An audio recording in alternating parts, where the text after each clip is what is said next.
Hello friend, smart science online class में आपका स्वागत है। आज हम बात कर रहे हैं नेक्स्ट टॉपिक जियोलाइट के बारे में, जो होता है एक आकार वर्णनात्मक उत्प्रेरक। उत्प्रेरक मैंने पहले से ही बताया है कि ऐसे पदार्थ जो किसी रासायनिक अभिक्रिया के वेग को परिवर्तित करते हैं क्या कहलाते हैं? उत्प्रेरक। अब यहाँ पर अपन कहते हैं कि ऐसा कोई उत्प्रेरक है उसमें एक विशिष्ट प्रकार की या विशिष्ट आकार के गुहिकाएं उपस्थित होती हैं जो उत्प्रेरक क्रिया में या उत्प्रेरण क्रिया में पार्टिसिपेट करती हैं, भाग लेती हैं। तो इनको हम क्या कहते हैं? जियोलाइट आकार वर्णनात्मक उत्प्रेरक। क्योंकि ये जो आकार पर निर्भर करती है या जियोलाइट जो उत्प्रेरक है वो मुख्य रूप से जो भी आयन है या अणु है जिन पर वो कार्य करता है उनके आकार पर निर्भर करता है, या उसमें विशिष्ट प्रकार के अणु ही क्रिया कर पाते हैं। इसको अपन क्या कहते हैं? आकार वर्णनात्मक उत्प्रेरक। ठीक है। अब यहां से अपन कहते हैं कि जो जियोलाइट है वो एक प्रकार के सोडियम एल्यूमिनो सिलिकेट होते हैं। जियोलाइट एक प्रकार के सोडियम एल्यूमिनो सिलिकेट होते हैं। ठीक है। इसका जो सूत्र है वो होता है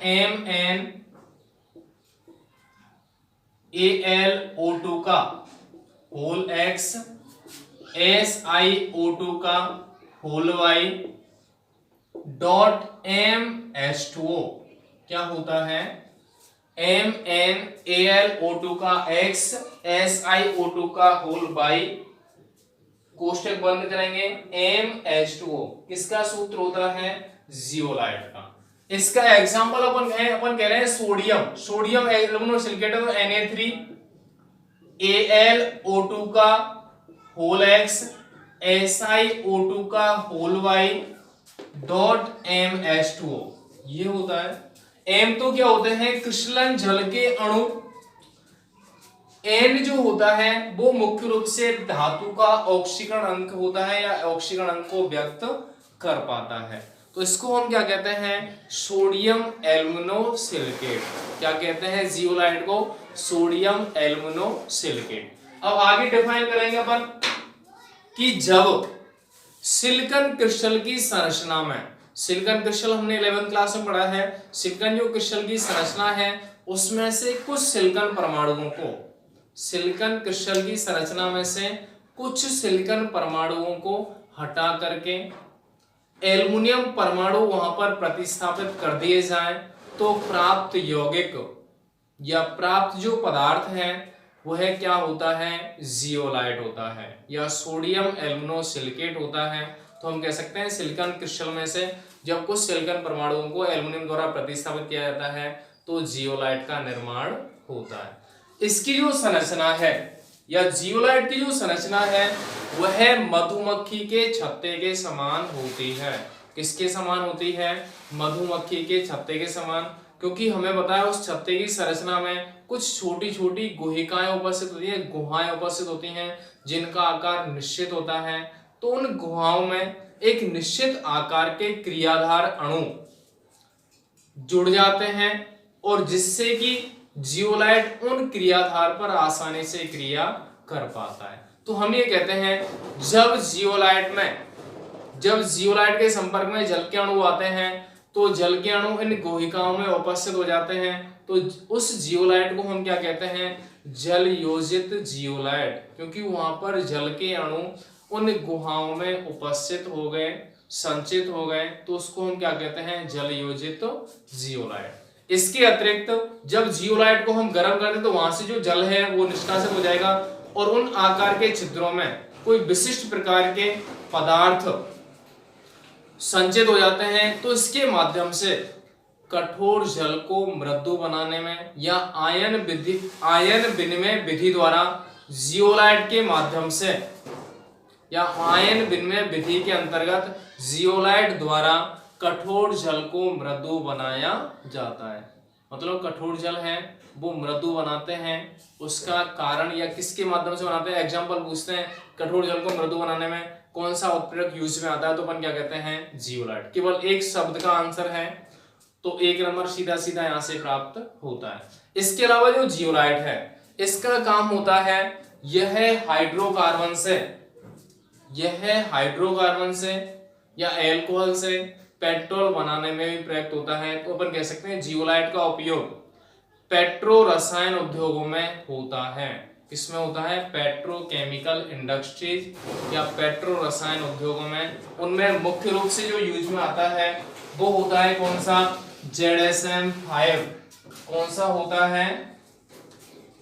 ZSM-5। इसका पूरा नाम होता है zeolite sieve of molecular porosity. Zeolite sieve of molecular porosity. Zeolite किस प्रकार दिखाई देता है कि इसमें आणविक छिद्र उपस्थित होते हैं या आणविक छिद्र युक्त ये दिखाई देता है। मॉलिक्यूलर का मतलब होता है आणविक और पोरेसिटी का मतलब है छिद्र युक्त, छिद्रता। तो यहां से अपन कह सकते हैं ZSM जो 5 है उसका उपयोग पेट्रो रसायन उद्योगों में किया जाता है या गैसोलीन या पेट्रोल बनाने में होता है। ठीक है, एक बार दोबारा से डिफाइन करूंगा इस पूरे जियोलाइट को।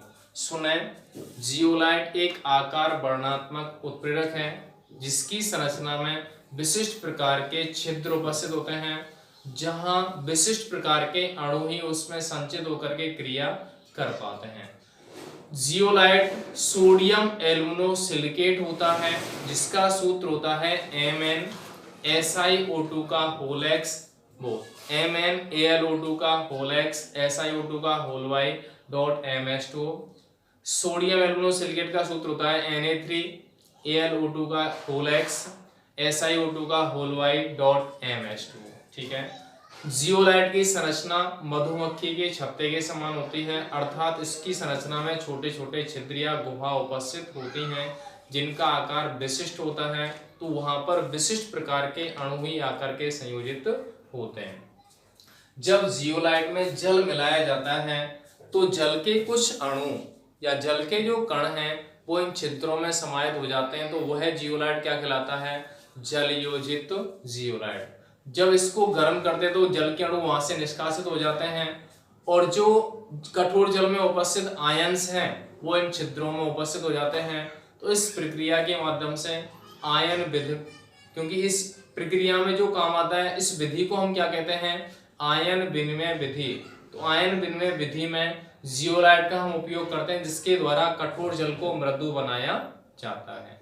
ठीक है, इसके अलावा इस जियोलाइट का उपयोग पेट्रो रसायन उद्योगों में होता है जैसे ZSM-5 जिसका पूरा नाम होता है zeolite sieve of molecular porosity. क्या होता है? Zeolite sieve of molecular porosity. मतलब जियोलाइट का आकार इस प्रकार दिखाई देता है, उसमें आणविक छिद्र उपस्थित होते हैं।